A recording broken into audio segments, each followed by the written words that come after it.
Restaurant போனாலே menu கார்டை பார்க்குறதுக்கு முன்னாடியே சிக்கன் 65 ஆர்டர் பண்ணிவிடுவோம்.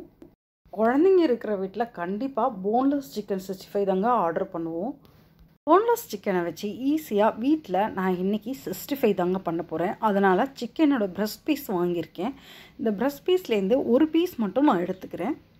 போன் இல்லாமல் சிக்கனை ஈஸியாக வீட்டில் நம்ம கட் பண்ணிடலாங்க. ஈஸியாக இந்த சிக்கனை சின்ன சின்ன பீஸாக கட் பண்ணி எடுத்துக்கிறேங்க. நமக்கு பிடிச்ச வாக்கில் நமக்கு பிடிச்ச மாதிரி கட் பண்ணிக்கலாங்க. நான் கொஞ்சம் பெரிய பெரிய பீஸாக கட் பண்ணியிருக்கேன், ஹோட்டலில் தர மாதிரியே. போன் இல்லாமல் இருக்கிறதால இந்த பிரஸ்ட் பீஸ்லேருந்து நிறைய சிக்கன் துண்டுகள் எனக்கு கிடச்சிருக்கு. இதை மாதிரி கட் பண்ணி எடுத்திருக்கேன். இந்த அளவுக்கு இந்த மாதிரி பீஸாக நம்ம கட் பண்ணி எடுத்துக்கலாம். இந்த சிக்கனில் கொஞ்சமாக மஞ்சப்பொடி போட்டு நல்லா 4-5 தடவை தண்ணி விட்டு வாஷ் பண்ணி எடுத்துக்கிறேங்க. நல்லா கழுவி எடுத்த சிக்கனை ஒரு பவுலில் போட்டிருக்கேங்க. தண்ணி இல்லாமல் வடிச்சிட்டு சிக்கனில் கொஞ்சமாக மஞ்சப்பொடி, சிக்கனுக்கு தேவையான உப்பு, 1 ஸ்பூன் அளவுக்கு இஞ்சி பூண்டு பேஸ்ட் போட்டிருக்கேன். இன்றைக்கி ஆச்சி மசாலாவோட சிக்கன் 65 பொடி தாங்க யூஸ் பண்ண போகிறேன். தாராளமாக 2 ஸ்பூன் சிக்கன் 65 பொடி போட்டுக்கிறேங்க.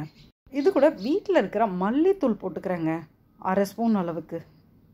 இந்த சிக்கனில் 1/4 ஸ்பூன் அளவுக்கு லெமன் ஜூஸ் ஊற்றிருக்கேங்க. அதையும் சேர்த்து தான் பிசைஞ்சிக்கிறேன். சிக்கனுக்கு தயிர் எதுவும் போட வேணாங்க. தயிர் சேர்த்தோம்னா எண்ணெயில் போட்டதும் சிக்கன்லேருந்து மசாலா பிரிஞ்சு தனியாக வருங்க.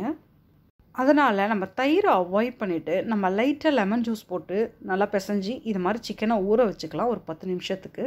சிக்கனில் நல்லா மசாலா பிடிச்சி போயிருக்கு பாருங்கள். இப்போது நல்லா ஊறி போய் இருக்கிற சிக்கனில் 1 ஸ்பூன் அளவுக்கு அரிசி மாவு சேர்த்துடலாம். அரிசி மாவு இப்போ சிக்கனில் போட்டு இது மாதிரி பிசையும் போது நம்ம பொரிச்சு எடுத்தோம்னா சிக்கனை நல்லா கிறிஸ்பியாகவும் இருக்குங்க. சிக்கன் கொஞ்சம் ஜூஸியாகவும் இருக்கும்.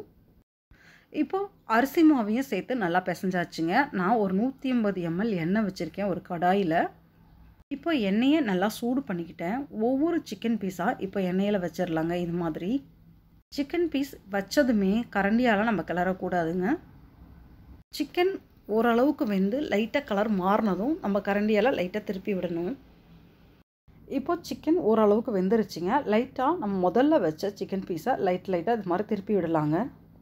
இப்போது எல்லா சிக்கனுமே ஒரு புறம் திருப்பி விட்டாச்சு. இப்போ சிக்கன் ஓரளவுக்கு வெந்திருக்குங்க.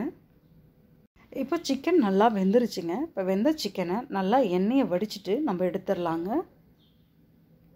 ஒரு பிளேட்டில் இது மாதிரி போட்டுடலாங்க. பேலன்ஸ் இருக்கிற சிக்கனையும் எண்ணெயில் போட்டு பொரிச்சிக்கலாம். இந்த சிக்கன் சாஃப்டாக சூப்பராக வெந்திருக்குங்க. இந்த சிக்கனை நான் ஒரு விரலாலேயே அமுத்தி பிரிச்சிடுறேங்க. அந்த அளவுக்கு ரொம்பவே சாஃப்டாக இருக்குங்க, ஜூஸியாக இருக்குங்க. இதே மாதிரி ட்ரை பண்ணி பாருங்கள் உங்கள் வீட்லேயும். இந்த சிக்கன் 65 நல்லா கிறிஸ்பியாகவும் நல்லா ஜூஸியாகவும் இருக்குங்க. ட்ரை பண்ணி பாருங்கள் இதே மாதிரி. நம்ம சேனலில் இருக்கிற எல்லா ரெசிபி வீடியோக்களையுமே ஒரு தடவை செக் பண்ணி சமைச்சு பாருங்கள் உங்களுக்கு பிடிச்சதை. நம்மளோட சேனலுக்கும் சப்போர்ட் பண்ணுங்கள். நம்மளோட சேனல்லையும் சப்ஸ்கிரைப் பண்ணிக்கோங்க மறக்காமல்.